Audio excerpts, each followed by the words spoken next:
Olá, muito boa noite, meus estoicos seguidores. Bem-vindos ao nosso episódio número 49 do Livremente. Este programa que nós fazemos desde janeiro de 2021 e que todas as semanas tentamos trazer conteúdos que possam ser úteis para acrescentar valor a todos e que possamos ser mais inteiros para funcionarmos melhor uns com os outros. O meu nome é Evandro Soares Monteiro, eu sou psicólogo clínico, diretor da M Saúde e professor universitário. E é com muito gosto que vos recebemos neste nosso episódio. O programa de hoje é um programa que vamos ter como convidado o Dr. Luís Henrique, que é um médico brasileiro que será um gosto para nós poder falar com ele, né? Convido todos os nossos seguidores para irem colocando questões, para irem partilhando a vossa opinião, partilhando as vossas dúvidas, porque à medida que vamos fazendo o programa, eu vou tentando acompanhar não só a conversa, mas também aquilo que vocês vão dizendo e tentar que isto seja o mais interativo possível. Este programa Livremente tem o patrocínio da M Saúde, e está disponível sempre para mais apoios para que possam estar presentes ligados à área da saúde e, portanto, é uma questão depois de verem as indicações que estão disponíveis nos posts. Sem mais delongas, vou convidar o Dr. Luís Henrique para esta nossa conversa.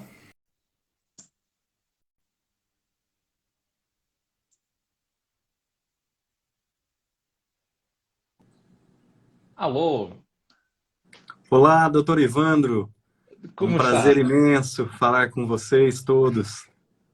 Muito, está-me a ouvir bem e está-me a ver bem, Luís? Perfeitamente, perfeitamente. Ok. Por mim, podemos dispensar os títulos. E Luís, bem-vindo ao programa Livremente. Obrigado. Um, este programa é um programa que tem este objetivo que nós acabamos por ter na área da saúde, que é tentarmos levar ciência, conhecimento, com alguma leveza à maior parte das pessoas, para que consigamos reduzir as sensibilidades que muitas vezes existem para certas áreas, alguns medos que, por não serem compreendidos, faz com que as pessoas mantenham certos problemas de saúde, não é? E daí o tema de hoje, que é perguntarmos aos nossos seguidores: será que você aceitaria ser operado ou operada por um robô? Não É é? um tema bastante interessante que tem feito parte da minha vida nos últimos anos.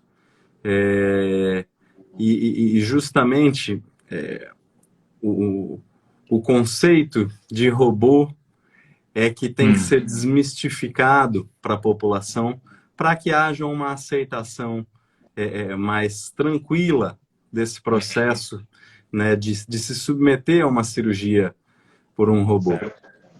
Uma coisa interessante, e aqui dizendo um pouco o Luís Henrique Sala de Melo Costa, que é cirurgião do aparelho digestivo, né? Membro titular do Colégio Brasileiro de Cirurgia Digestiva e especialista em cirurgia robótica. Né? E depois também percebi outra coisa, que é eu tive uma live há umas semanas atrás com o Luís Caeiro, que, por coincidência do destino ou dos algoritmos da internet, nos cruzou também, porque depois eu fiquei surpreendido pela positiva por saber que a forma como nós interagimos e depois acabamos por combinar esta live, percebi que é um primo do Luís Caeiro. É isso, não é? Exatamente. E com muito orgulho de ser primo dele, porque o Luiz Caeiro é uma referência ética, uma referência de estudo, né, de homem letrado, de uma pessoa serena, que me Uhum. influenciou muito. Tive os contatos que eu tive com ele me fizeram entender que nós precisamos saber cada vez mais para ser cada vez mais humildes. É verdade. Aliás, eu tive já 2 lives com o professor Luís Caeiro e foi sempre uma conversa, uma cavaqueira sem estrutura. É um pouco como estas lives que nós vamos fazendo aqui, e a conversa de hoje também vai seguindo um pouco esta fluidez sem estrutura, e o que é certo é que conseguimos sempre ter uma aprendizagem e depois juntando a experiência que o Luís Caeiro tem também, acabamos sempre por sair sempre mais ricos no final dessas conversas do que no início. E, portanto, acho que isto faz-me lembrar uma das frases que eu gosto na universidade onde eu dou aulas, o Instituto de Ciências Biomédicas Abel Salazar. Logo mal entrei na universidade, mal se entra na universidade, tem uma parede em que está gravado no granito a frase do Abel Salazar, que era médico, pintor, escritor, autor, investigador, etc. Ele dizia uma frase que era: médico que só medicina sabe, nem medicina sabe. É verdade. E portanto, realmente é preciso ter estas molduras à volta da ciência, da filosofia, da sociologia, da política, da engenharia, da biomédica, de todas estas áreas. E eu fiquei muito curioso com estas áreas da robótica, porque quando nós ouvimos falar em robôs, pensamos que são assim uns engenheiros nerds fechados em laboratório que mandam as máquinas fazer tudo, mas percebemos que o futuro, por exemplo, da área médica precisa muito, cada vez mais, e tem feito grandes avanços nestas áreas da robótica. E, portanto, o que é a cirurgia robótica? Acho que esta é talvez a pergunta que a maior parte das pessoas querem saber. O que é isto de eu fazer uma cirurgia robótica? Bom, o primeiro conceito que a gente tem que esclarecer é que nós temos uma imagem que nos foi transmitida pelos filmes, pela televisão, de que um robô é um ser autônomo, dotado de uma certa inteligência programada e que vai desempenhar uma função independente de um comando ou programado por um programador, mas que após essa programação inicial vai tomar atitudes por si. E nós estamos ainda muito longe de um robô nesses moldes. Pelo menos robôs que tomem atitudes alheias a seu programador. Ainda nós temos... Os filmes do Aliens, em que era um androide que fazia a cirurgia, não é? E que tomava decisões contra o seu mestre. Isso é tudo mesmo só em filme neste momento, não é? Exato. Então, nós temos que entender mais o robô da cirurgia robótica como... hoje nós temos, por exemplo, alguns exércitos no mundo utilizando como se fossem exoesqueletos nos soldados, para que esse soldado consiga correr mais rápido, consiga dar saltos mais altos, né? Então, nós temos que entender o robô da cirurgia robótica mais como um mecanismo de intensificar os sentidos humanos do que, propriamente, tomar atitudes fora da vontade de um cirurgião. Eu não sei se você viu aquele filme do Tom Cruise que era The Edge of Tomorrow, o futuro do amanhã, em que ele tinha realmente um exoesqueleto à volta do seu corpo e corria com aquilo e saltava paredes e ganhava uma força nunca antes vista. Portanto, é quase como uma expansão das capacidades humanas, não é? Exatamente. Tá mais para que a gente tenha situações, capacidades mais refinadas para determinadas atitudes durante a cirurgia do que propriamente em tomar atitudes alheias à nossa vontade, né? E esse fato de tomar atitudes alheias à nossa vontade, de um suposto robô, eu traço um paralelo com a aviação. porque muito se Ok. discute hoje em dia de até quando o piloto vai ser necessário em um avião, visto Uhum. que o avião hoje tem programações extremamente precisas em fazer decolagens, traçar toda a rota do voo e fazer até um pouso sem quase nenhuma intervenção do Pois. piloto. É quase que o Mas, piloto ser o assistente. O piloto é que é o assistente e a máquina é que exatamente. é. E, A peça principal, não é? isso.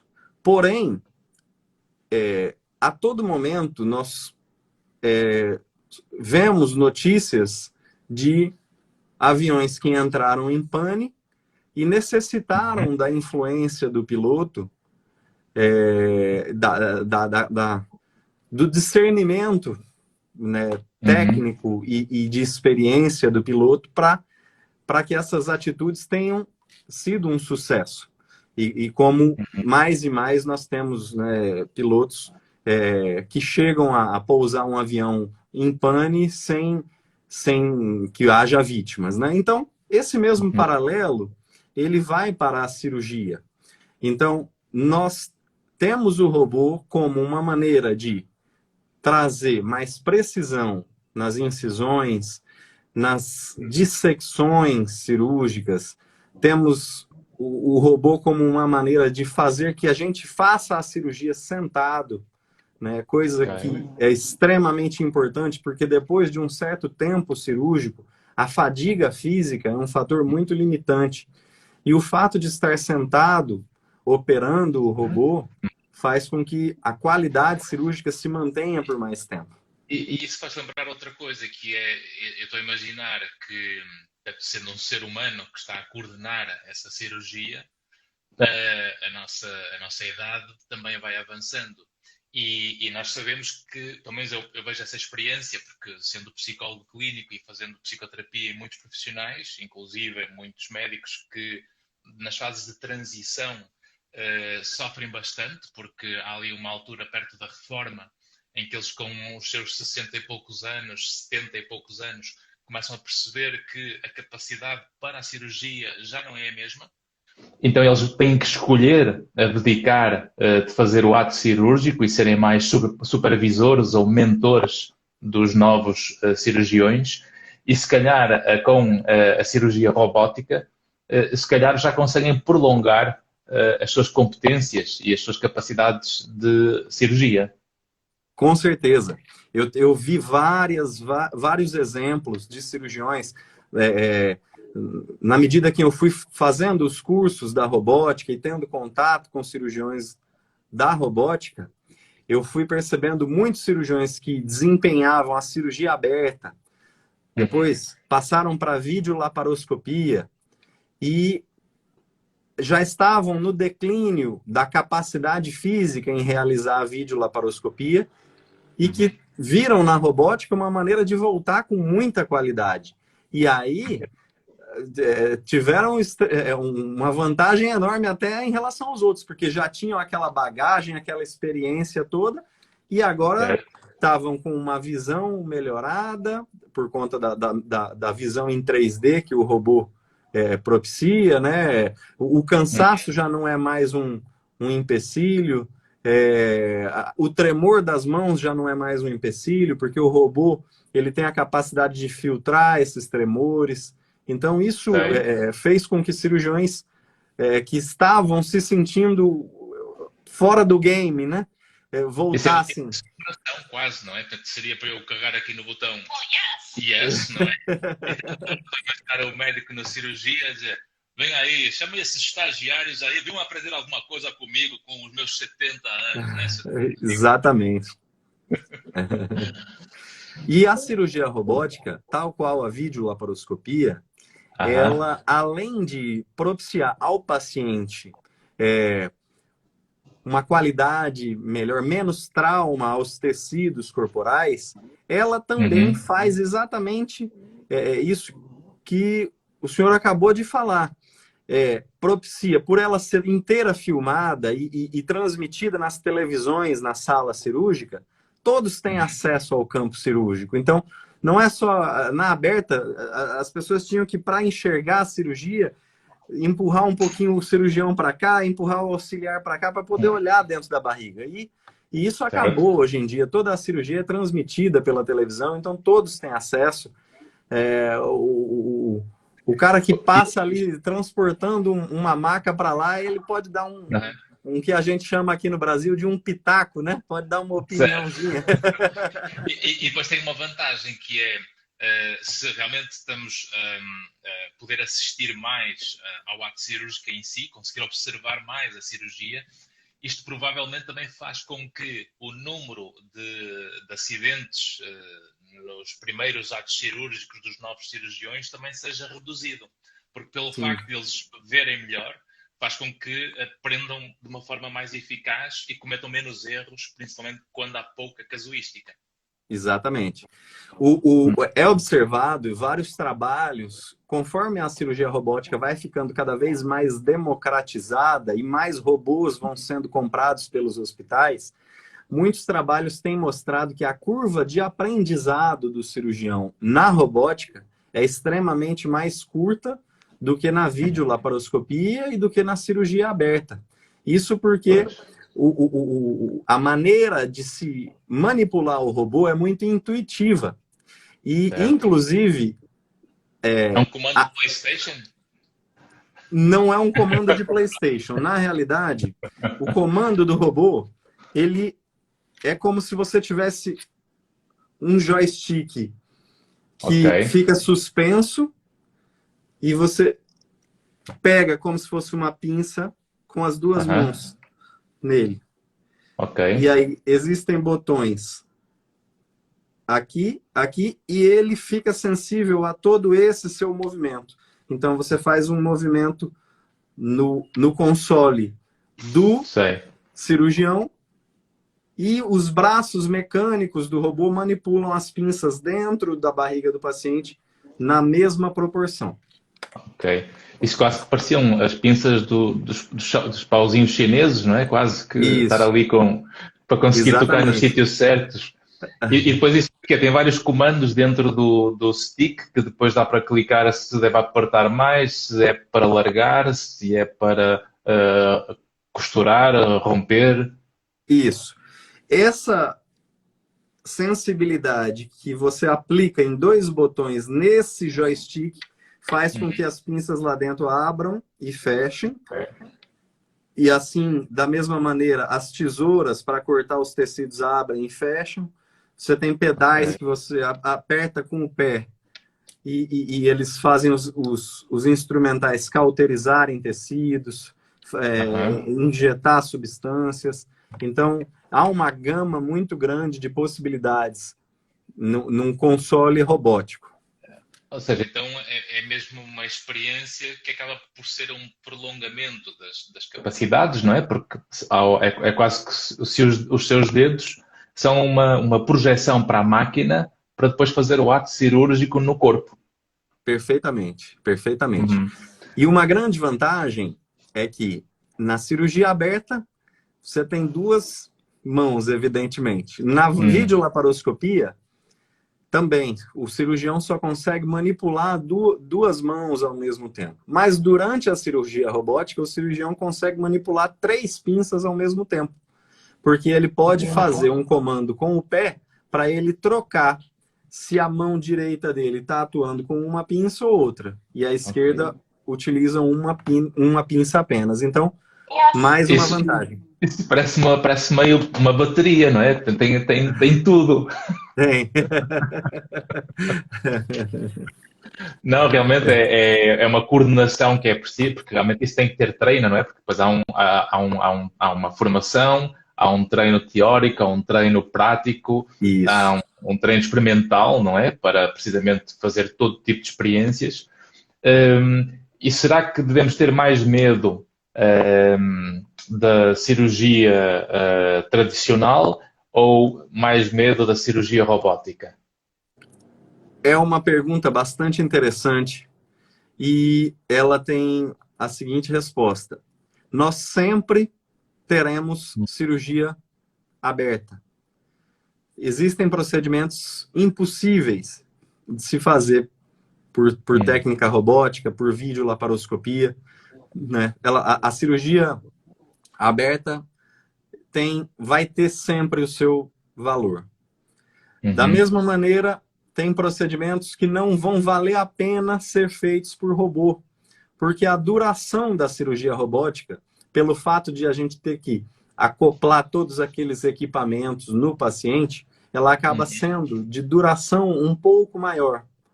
Okay. Mas, como por exemplo, citando o exemplo da cirurgia da colecistectomia, que é a cirurgia de retirada da vesícula biliar. É uma das cirurgias mais feitas no mundo, né? E ela é uma cirurgia que já foi muito feita por cirurgia aberta, é a cirurgia mais feita por videolaparoscopia no mundo e também é feita por robótica. Mas ela é uma cirurgia que hoje é feita com tal aptidão do cirurgião por videolaparoscopia que muito provavelmente ela não é uma cirurgia que vai ganhar a robótica como sendo a técnica padrão. Okay. Agora, procedimentos mais delicados e mais demorados, aí sim a robótica tem uma gama muito grande de o que crescer ainda. É o que diz aqui o Adanta Sosei, que diz a evolução dos procedimentos minimamente invasivos. Exatamente. É? Apesar de termos aqui outro nosso seguidor também a dizer que é assustador, só de imaginar. O 2022 Traveling, não é? Uma curiosidade sobre o Dr. Adantas Ocea.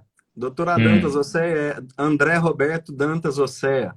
É um grande cirurgião, trabalha junto comigo aqui em Aracaju, é um grande endoscopista, talvez um dos endoscopistas mais capacitados do Brasil, então é uma honra muito grande tê-lo aqui, partilhando com a gente as informações que ele tem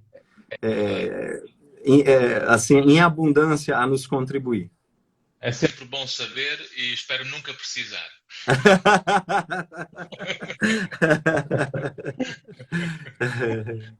Diz aqui também o AP Costa 22, mas para coordenar todas essas pinças na perfeição é preciso ter o Dr. Luís Henrique ao lado. Alguns cirurgiões estão com uma experiência vasta na técnica robótica e desempenhando muito bem. Mas eu agradeço a minha querida Ana Paula Costa, que sempre é um amor meu, né? E temos aqui mais uma pergunta do Salman Boanerges a perguntar de onde vem essa técnica? Ou seja, como é que isto surgiu, há quanto tempo? Excelente, onde é que ela vai? Excelente. Nós tínhamos um equipamento no final da década de 90 e início da década de 2000, um equipamento chamado estereotaxia. O que esse equipamento fazia? Ele era utilizado para colher biópsias. Então, o paciente era deitado em uma maca e com um tripé, existia uma pinça única acoplada a esse tripé, que era guiada por coordenadas cartesianas, e essas coordenadas eram tiradas exatamente do exame de imagem do paciente, como, por exemplo, uma tomografia do crânio. E essas coordenadas eram passadas para esse equipamento, e esse equipamento entrava muito precisamente com uma agulha e colhia essa biópsia dessa lesão. Esse procedimento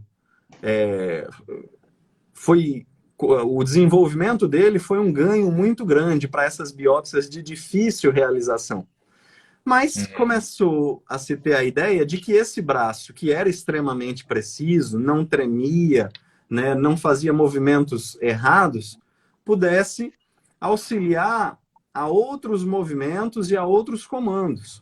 Então, essa uma empresa chamada Intuitive Surgical, uma empresa americana, e eu acho que eles foram muito felizes no nome, porque os movimentos... Intuitivo, não é?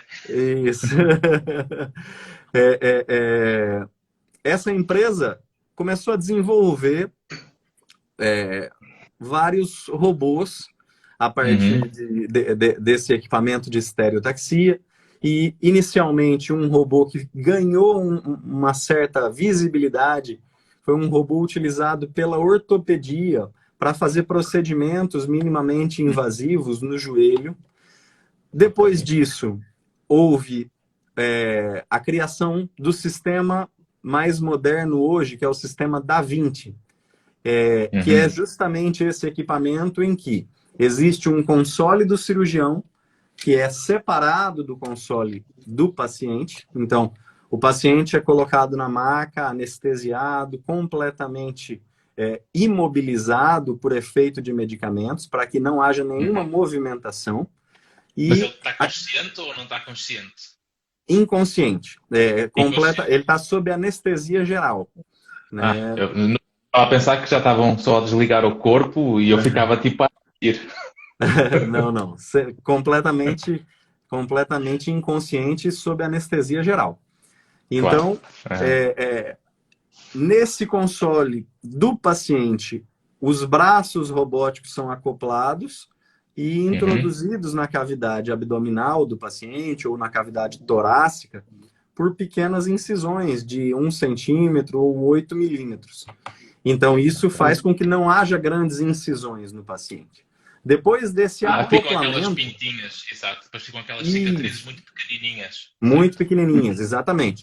Depois desse acoplamento, o cirurgião sai do campo cirúrgico e permanecem ali apenas os auxiliares da cirurgia e o instrumentador cirúrgico. Porque os auxiliares vão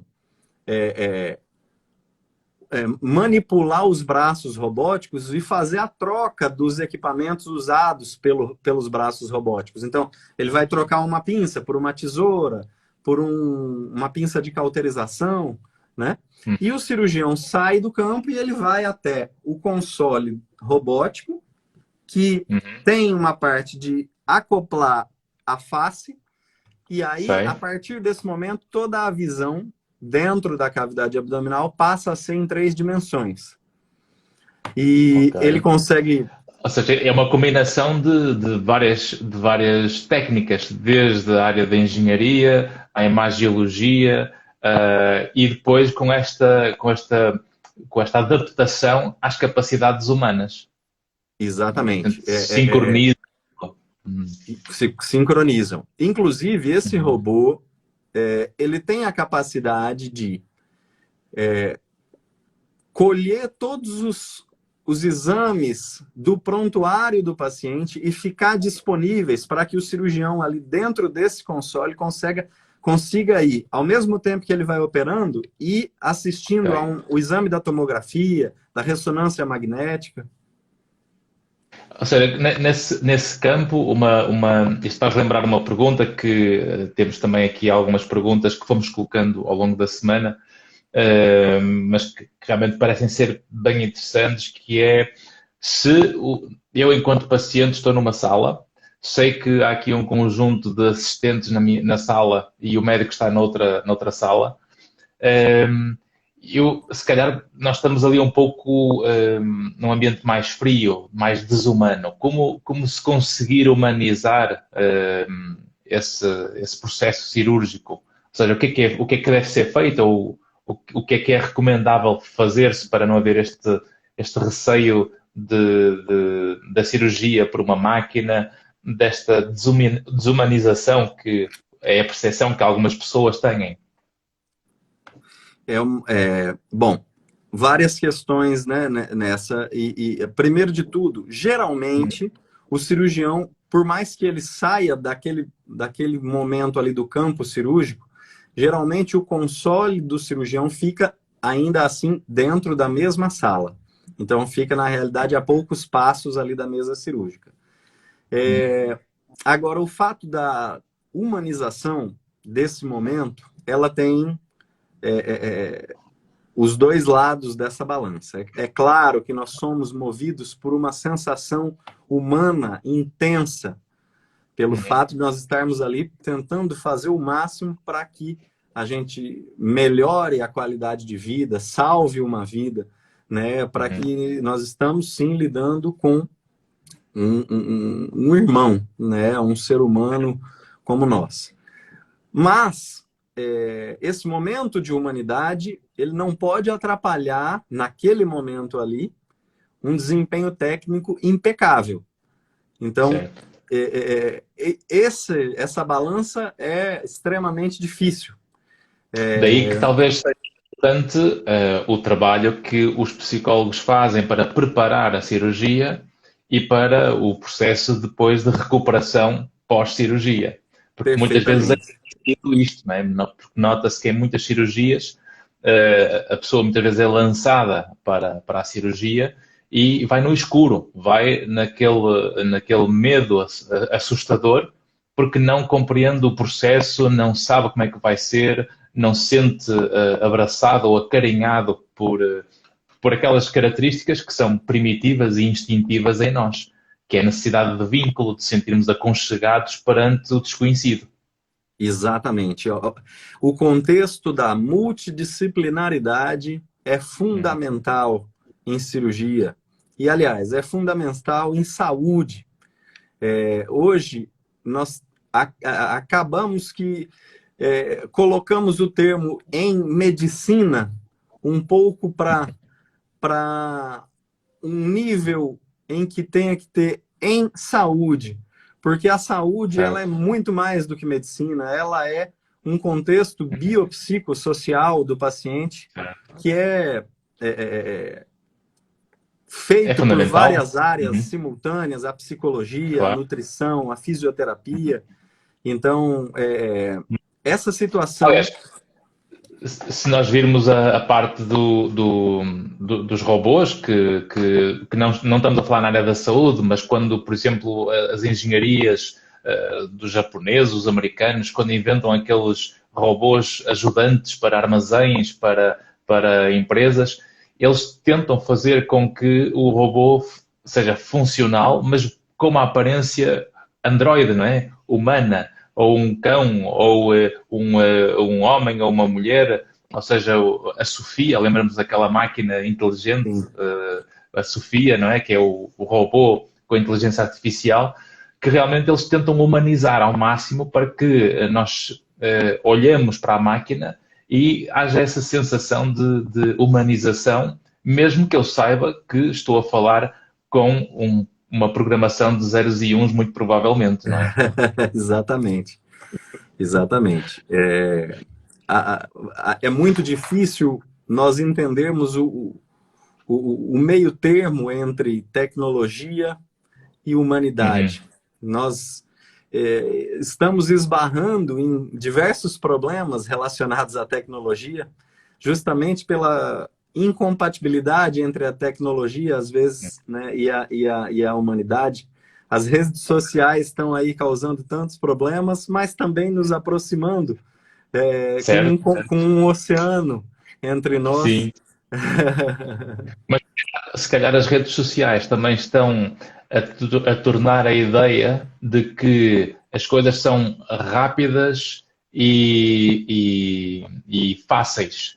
Quando nós sabemos que tudo que vale a pena, para ser bom no que quer que seja, é preciso muita paciência, muita consistência, muito esforço, muito sangue, suor e lágrimas, não é? Exato. E eu tenho percebido que uma das grandes mensagens do seu programa é justamente essa. É de que as coisas não vêm fáceis, mas valem a pena.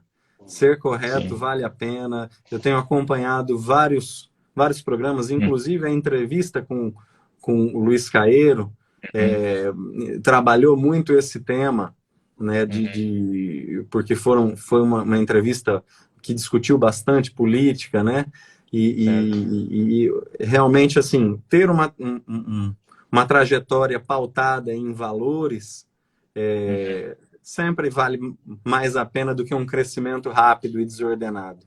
Claro. Até porque quando nós vamos fazer uma cirurgia de robótica com um médico como o Dr. Luís, eu acredito que para se fazer uma trajetória e chegar onde chegou, não foi uns cliques num ecrã de telemóvel, nem foi um curso feito por correspondência. Não é? Tem a ver com muito esforço, um percurso de muita exigência, muitas noites de receio, amedrontado, preocupado, muito exigente, porque não há competência sem exigência. Esta é uma das máximas que eu mais acredito, é que realmente se nós queremos ser bons em alguma coisa, nós temos que perceber que é preciso ser consistente, com ou sem vontade, não interessa a vontade, é ser consistente É verdade. e disciplinado e exigente, não é? Porque só assim é que realmente conseguimos chegar a um ponto de alguém entregar a sua vida nas mãos de outra pessoa e que essa pessoa sinta essa responsabilidade na sua mão de, com uma faca, poder fazer o que precisa fazer, não para matar, mas para salvar. Exatamente. Exatamente. Acredito, inclusive, que esse tempo todo criando um caminho de conhecimento para se chegar ao ponto de ter aptidões técnicas para operar uma pessoa, ele também cria o background de aguentar a responsabilidade de ter uma vida humana sob sua tutela, sob seus cuidados. Então, voltando à mensagem inicial, os caminhos lentos e constantes são os mais valorosos. Claro. Até porque nós, numa fase de uma doença avançada, nós não estamos atrás da pessoa que tem apenas um rótulo, nós estamos atrás da pessoa mais competente. E, portanto, nós queremos é que o médico ou a médica que me vai salvar perante uma doença, eu quero é que ele seja mesmo bom, porque vai me salvar a vida. Eu não me interessa se ele é alto, se ele é baixo, se ele é azul, se ele é amarelo, se ele é preto, se ele é branco, se ele é vermelho. Não me interessa nada disso. O que mais me interessa é que ele seja competente. E quando nós começamos a esquecer a competência na forma como funcionamos para fazer evoluir as coisas e para salvar vidas ou para conseguirmos levar para um mundo mais maduro e responsável, isto acaba por sempre fragilizar mais as percepções da responsabilidade individual de cada um, não é? Até porque se nós formos mais cuidados com nós mesmos, ou seja, se nós nos conhecermos o suficiente, se calhar conseguimos evitar uma série de cirurgias, provavelmente. Provavelmente. Provavelmente. Muitas cirurgias seriam evitadas com um autocuidado maior. Quais são as doenças mais típicas para a cirurgia robótica que aparecem no consultório?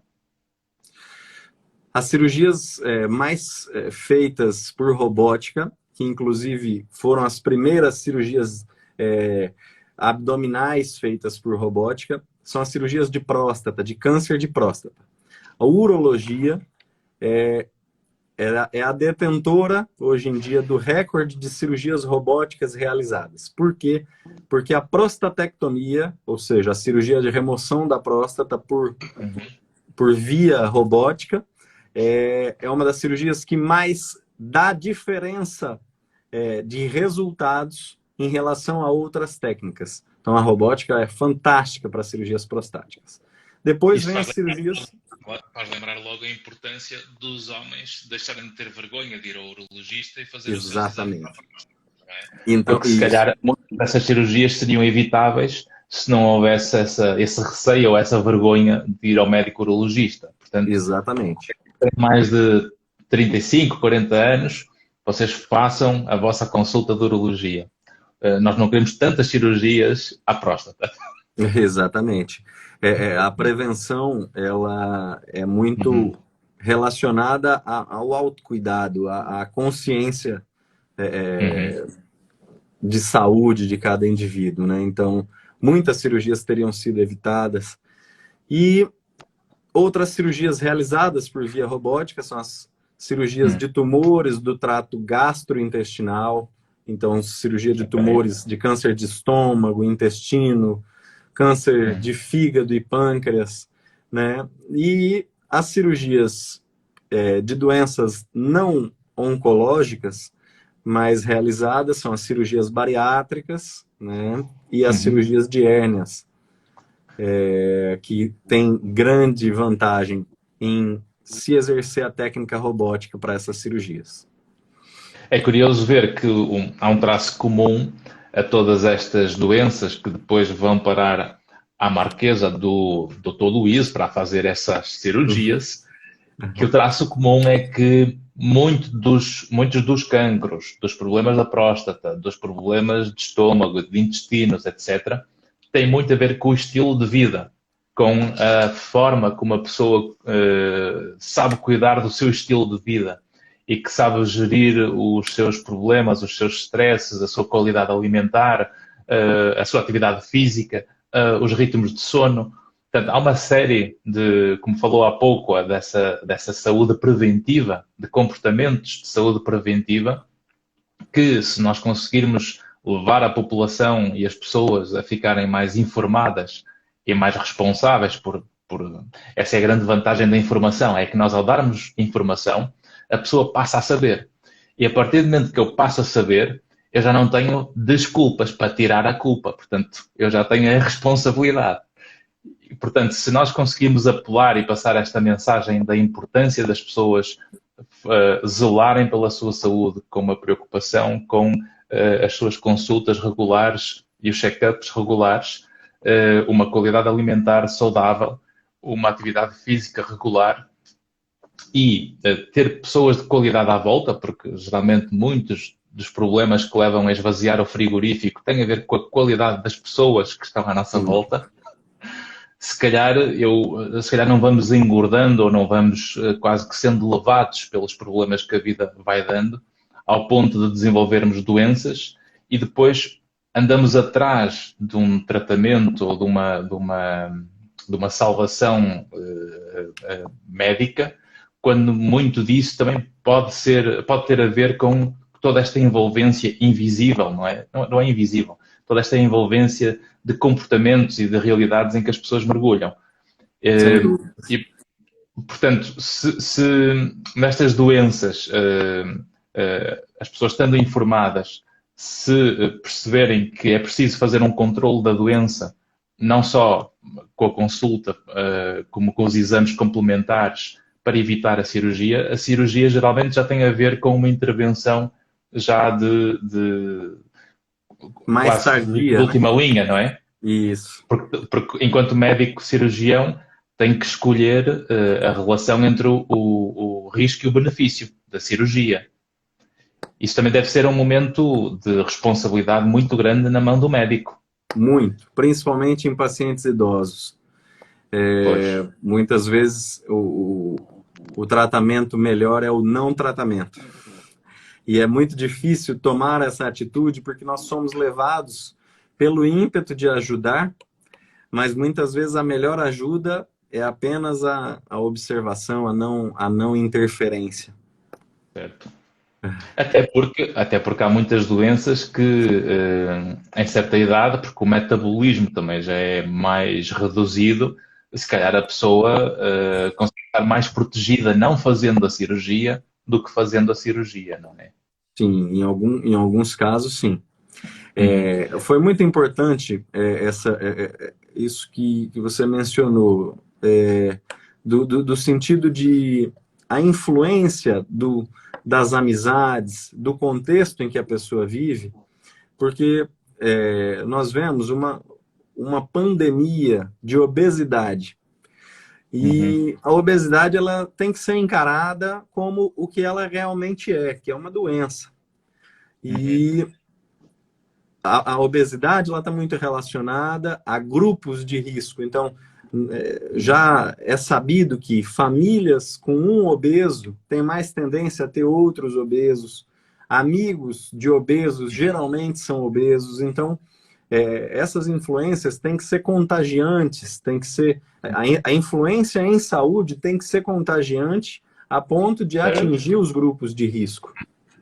E esse aspecto é importante até porque quando se fala em obesidade e porque também acabamos por ver, por causa das redes sociais, esta separação, quase que esta fragmentação entre aquilo que é saudável e patológico, daquilo que é normal ou anormal. Ou seja, socialmente nós falamos em algo que é normal ou anormal, mas clinicamente falando, na área da saúde, falamos em algo saudável ou patológico.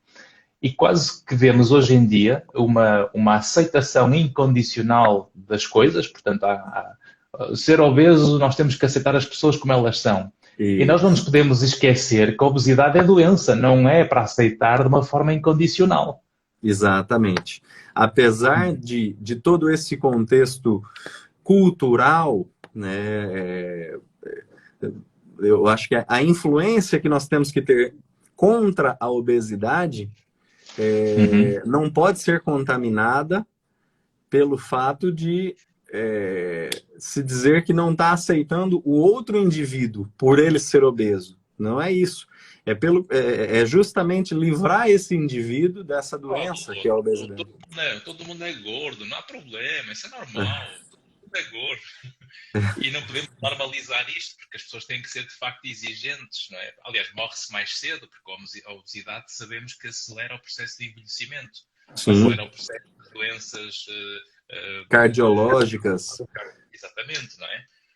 Portanto, não podemos deixar passar esta mensagem, deixar passar esta mensagem que obesidade é doença, obesidade não é saudável, não é para termos uma aceitação incondicional da obesidade. Portanto, as pessoas devem procurar ajuda, não é? E por mais que a pessoa diga, muitas pessoas obesas digam, mas eu sou um gordinho saudável, eu sou gordo, mas eu tenho meus exames normais, eu tenho a minha pressão normal. Mas a obesidade ela também é uma doença inflamatória. Vários trabalhos apontam que o paciente obeso ele libera proteínas inflamatórias a todo momento. Então isso tem influência em fatores de risco para desenvolver câncer, fatores de risco para desenvolver doenças autoimunes, doenças inflamatórias. Então, apesar de o conceito de gordinho saudável está cada vez sendo mais aceito, né? Mas não é bem por aí. É saudável até que ponto? Eu costumo dizer a quase todos os meus pacientes, quando realmente têm problemas, quando têm maus comportamentos, que sabemos que alimentam consequências, eu costumo dizer sempre, você não esquece uma coisa, que tudo que você faz nos primeiros 40 anos de vida, você vai pagar a fatura nos 40 anos seguintes. É verdade. É verdade. Isso é uma lição muito boa. Porque o corpo tolera bem as injustiças feitas com ele até os 40. E aí depois a conta começa a chegar. Uma das perguntas que também temos aqui de uma nossa seguidora, que é da Luísa Oliveira, a cirurgia robótica irá permitir realizar cirurgias à distância? Excelente pergunta. Amorim. Excelente pergunta, excelente pergunta. Essa é a pergunta de $1 milhão hoje em dia. Explico por quê.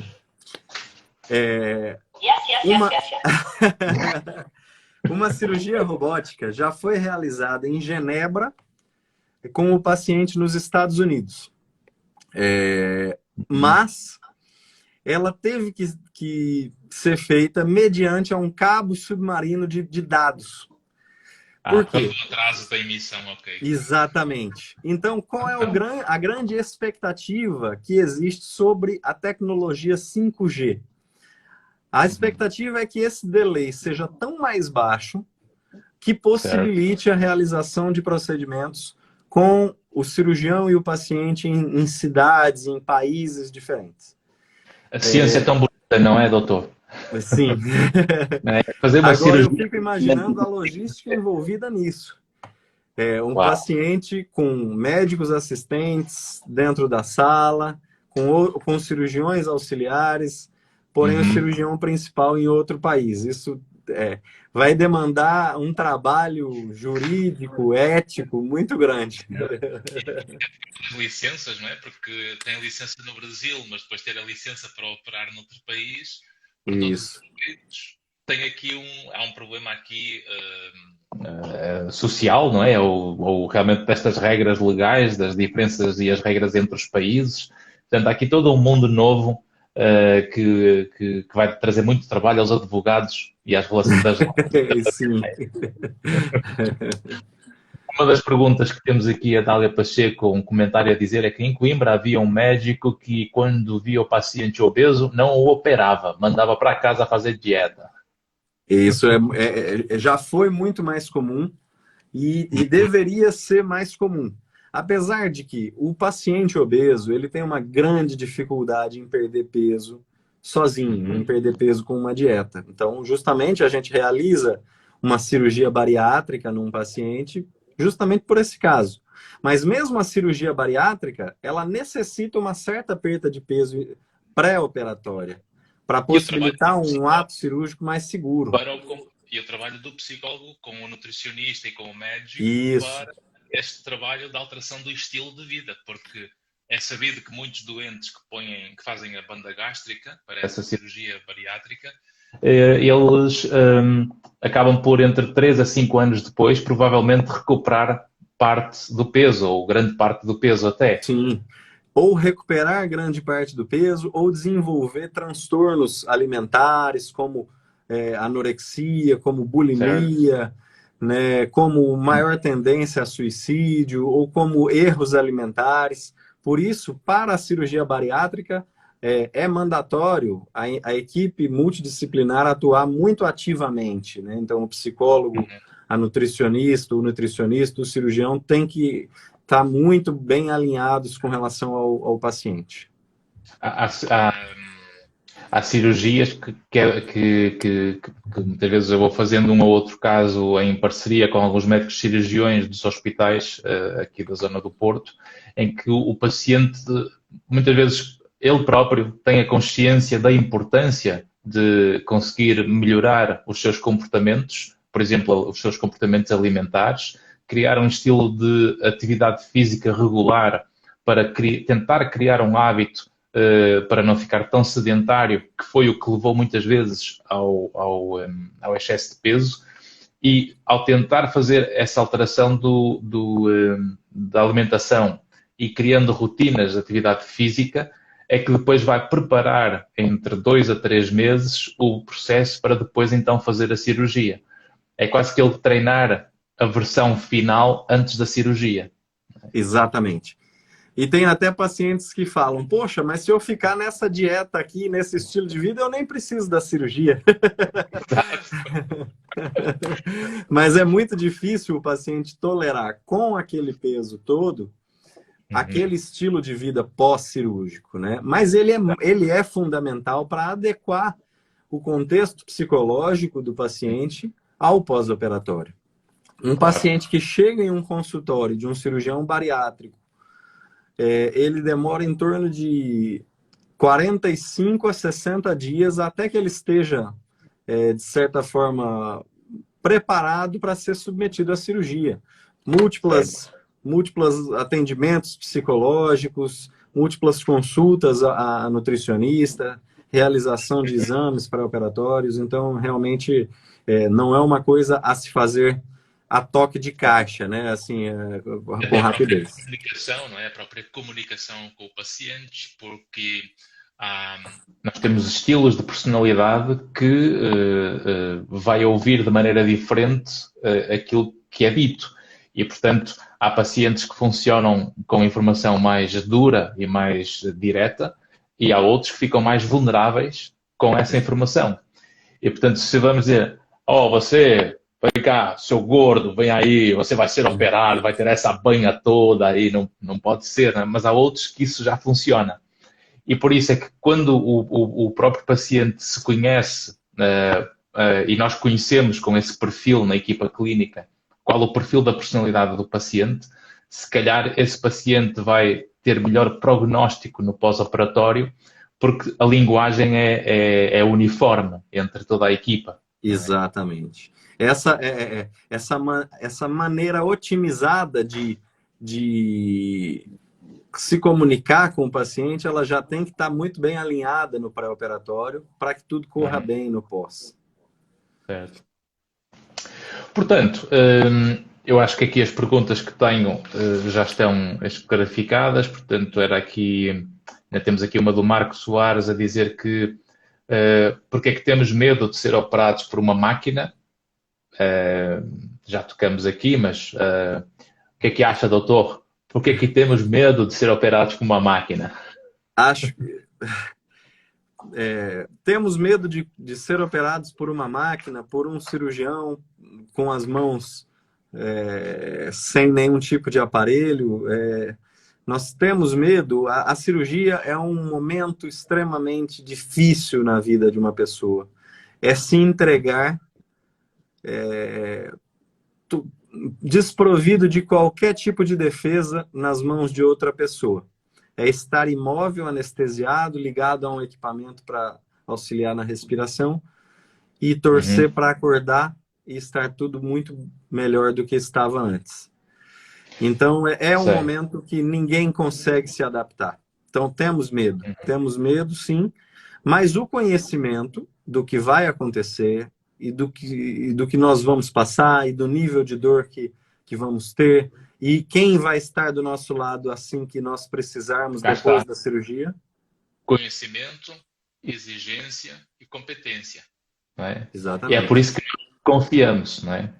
Portanto, há que louvar o assumir da responsabilidade que médicos como o Dr. Luís assumem nesse processo de querer que as pessoas se entreguem a sua vida para um bloco operatório, para fazerem uma cirurgia, e é precisamente porque nós sabemos e confiamos nessa competência que nós nos entregamos para que a nossa vida seja salva ou seja melhorada, não é? E isso é o que faz a nossa evolução social, a nossa evolução profissional inclusiva, porque é essa casuística que também faz melhorar. Diz aqui um seguidor: tenho medo, mas confio no meu cirurgião. Luís Henrique, você é o melhor. Muito obrigado, meu amigo. É o Yuri Amorim. Exatamente, não é? E, portanto, o nosso tempo voou, já são 11 horas. Foi uma conversa muito agradável. Eu quero agradecer. Gostei muito. Esta nossa conversa, foi uma conversa fluida. Os nossos seguidores também participaram com várias questões, quer antes ao longo da semana, quer durante a live. Temos aqui outra vez a Pai Costa a dizer: é um orgulho por ter estes dois Luíses na minha vida, Luís Caeiro e Luís Henrique Melo Costa. Obrigado, minha querida Paula. Eu quero muito, ainda esse ano, poder estar aí pessoalmente com vocês. Tem que vir cá, porque Portugal, e agora felizmente com o fim da pandemia, vamos poder voltar às viagens e podemos realmente ter outra vez a nossa vida de volta, não é? Ainda temos aqui o comentário da Priscila: Dr. Luís, anjo de Deus em minha vida, o medo da cirurgia foi superado. Obrigado, muito obrigado, Priscila. Obrigado, Olá, Melo Costa. Parabéns aos debatedores. Ok, muito obrigado. Convido quem não nos segue a seguir os nossos canais aqui no Instagram, o Dr. Luís e o meu canal.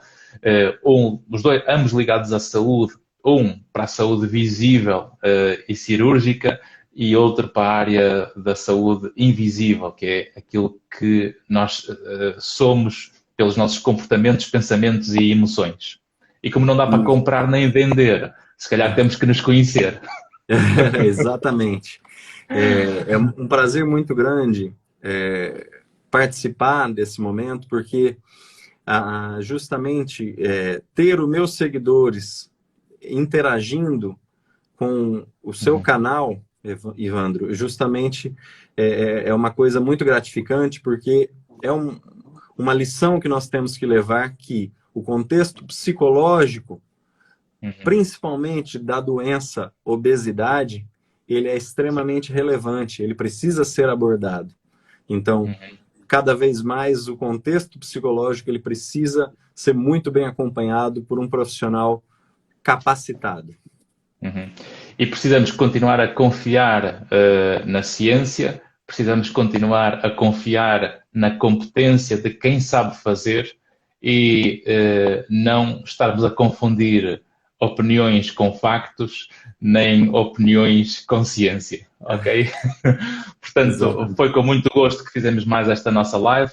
Todas as terças temos o nosso programa Livremente. Quem não viu ou quer ver esta live, ela vai ficar disponível aqui no canal do Instagram e também vai ficar disponibilizada no meu canal do YouTube, que basta procurarem o mesmo nome no YouTube, que é exatamente igual, e podem seguir também lá e subscrever o canal. Da minha parte, foi um gosto estar com você, Luís, e até breve para uma próxima conversa, quem sabe até presencial aqui no Porto. Seria ótimo, seria ótimo. Espero sim, espero ter essa conversa pessoalmente. Mas enquanto ela não chega, faço muito gosto de estar presente aqui, porque é uma maneira de nós atingirmos um público grande e compartilharmos alguma experiência. Um abraço estoico e até para a semana. E sigam os canais. Obrigado. Obrigado.